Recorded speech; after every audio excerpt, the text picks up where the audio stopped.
Let's quick look at some EPs, because I've got them here. Back to the Pi again. This is Mercury from 58 or something, back when it was Nixa Records. This is from about 63, or 62 rather.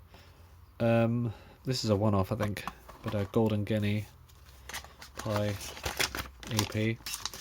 When you had the roundy label, like this one, the EPs had the same label design, just with smaller text to fit more on there, because it was an EP, you had multiple tracks. This one has the narrow font, like some of the other ones did. If you go back to the previous video, you can see the different font variations. This one as well is a solid centre one, Francois Hardy. Here's one with the picture sleeve, the Kinks. And this one has the black bar label,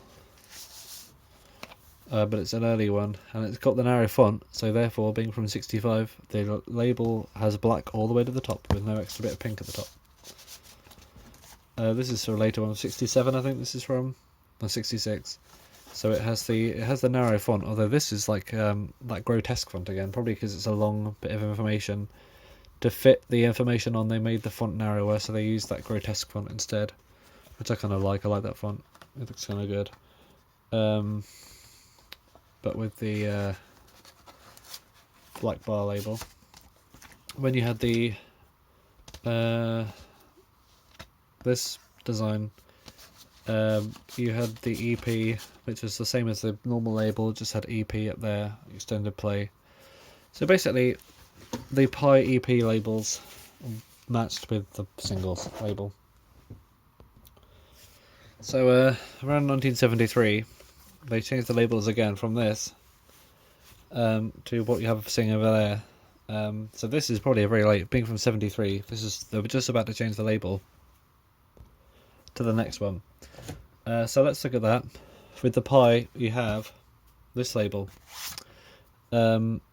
It's purple and pink, so it's kind of a bit closer to what it used to be with the magenta labels that they had before, in the bottom half anyway.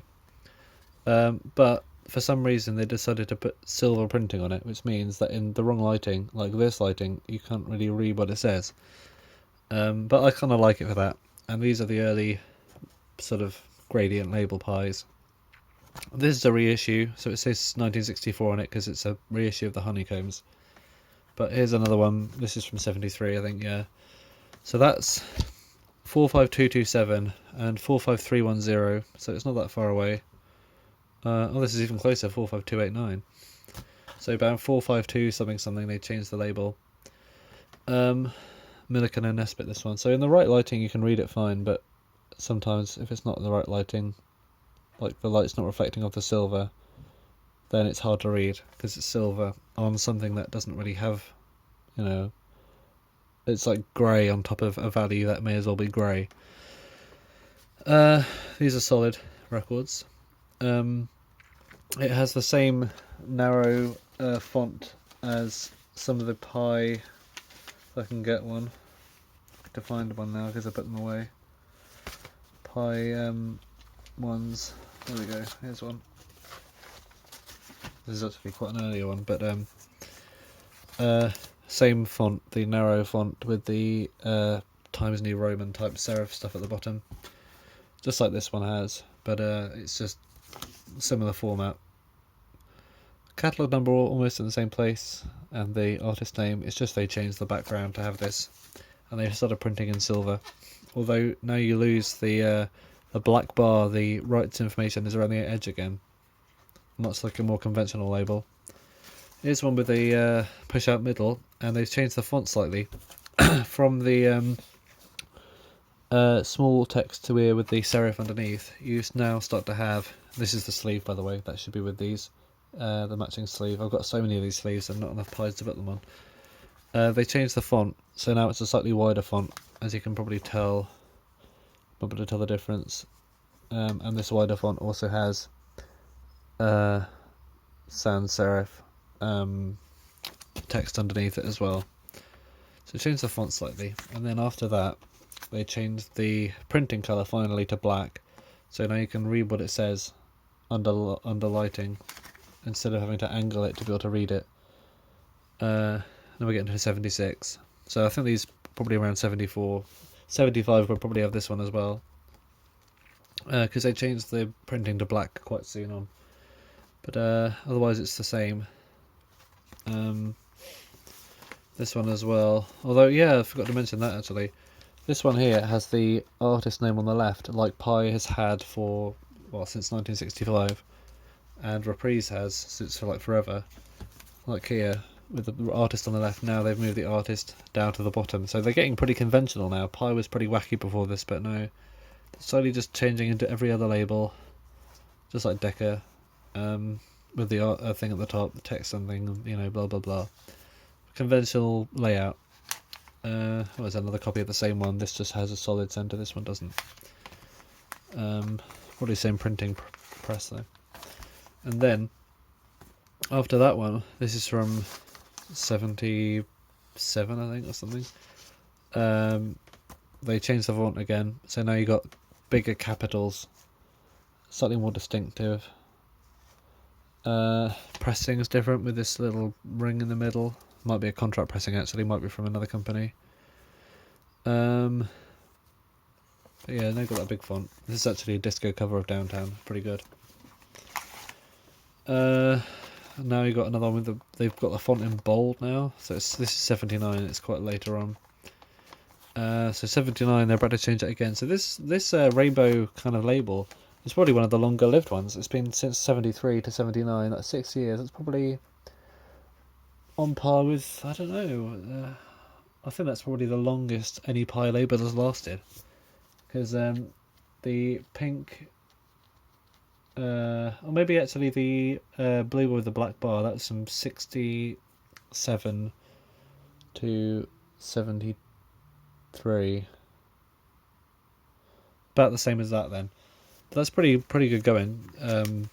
Because Pi labels change their design a lot. But then after this one, for some reason, someone came along and sucked all the colour out of it. Now you have One Day at a Time. I'm just saying the song name for some reason. They just went monochrome and just made it black and white instead. You can just about read the catalogue number up there. It's not too black that you can't read it. But yeah, they just took the colour out of it in 79 for some reason. I don't know why. And then after that, because 79, Pi was only going to last one more year before they had to change the name.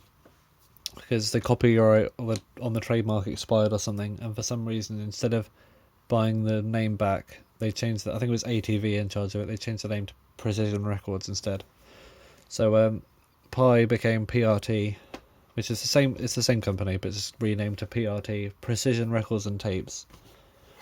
We've got a new label design which looks like an apostrophe or something. It's quite cool though. It's got like a swirl to it. But yeah, PRT. It could have well said Pi, I suppose. If they didn't change their name, they could have made it Pi, but no, PRT. Which is interesting because if we go back to Nixer days, one of the Pi started Pi Records by buying a couple of companies. There was Pi Records and there was also there's Nixer rather. There's also Polygon, and Polygon's nickname by some of the artists was Dead Parrot because it's like Polygon, and Dead Parrot, PRT, looks a bit like Parrot. So we've gone full circle. We've gone like the Parrot returns. It's all Parrot in the end. Parrots just run the world, and this is a tweet. So it's basically a song about parrots anyway. We got another reissue of Let the Heartaches Begin Again, but this is a double A side or something. This is 45098, probably from the mid-70s, maybe 75 or so, maybe 76. We've got a different font as well. We've got this narrow font like before. So this must be probably from between blah blah blah. No, maybe not because it's got this font, but somewhere around that time they had this narrow font. Oh no, it would be that time because it has the sans serif on the bottom, so it would probably be at 76. They had the artist credit still up there, but they had it in this font instead, which reminds me of Warner Brothers, like the font they had going across in 74 and 78 and the years in between when they had that label with the trees on it. And to finish it off, we have Simon May, The Summer of My Life. This is not a double A side, it's the instrumental on one side. It's barely visible, so I often play the wrong side. All capitals, the artist, this time. This is the only one I have like that, but it probably used for a few years. I just don't really have that many pies from the 70s, not compared to the 60s. Maybe they just weren't doing as well as a label. Because I think the Kinks had left them for like RCA, and whatever other things Pi was doing. I think they came back again in like the late 70s because they were big with disco, and Pi had some success, I think, with like disco songs. But in like 74 and 73, I don't really have that many Pies from that time. Maybe there was something I'm just missing out. Maybe there's some amazing stuff on Pi that I just haven't found, but probably because I haven't found it, therefore it probably wasn't that successful. But that's Pi. How about Pi International? Well, basically, it's the same thing. They just put the word International under the logo. So this is the earlier one from 73. This is a repressing, actually. I don't have the original. The original was on the blue label with the black text on it. This is Disco Demand, a series where they reissued old like soul songs from the 60s, and this is from about 70, probably about 76, 75 or something. It's got the sans serif font now, so probably about 75. Footsie, da da da da da da da, and a later one from 77 rather. This one's been gored out the middle by someone, unless it was already made like that, but it feels like it's been dinked. International in black. It basically just lines up with that. They just put the word International under the thing, so therefore they didn't have to make an extra label design. So Pi were really, it seems like throughout history, Pi were already trying to say, oh yeah, how can we minimise the effort? Which is, from business, makes sense, I suppose, doesn't it? So before we finish off the series, let's well, there's a bolt there. Let's talk about some of the other series I got, the other piles of records I got around here. For example, that one doesn't need to be there. This pile, we got what we got in here. I must have set these up for some particular reason. I think these were to show what they did when there was an artist that had a long name. And this one, they had this slightly narrower font. And this is on the square text labels. Slightly narrower, blockier font there. On the narrow text labels, they had this grotesque font. On Reprise, they just made the font really small. Like that. This is for the square font as well. Solid centre.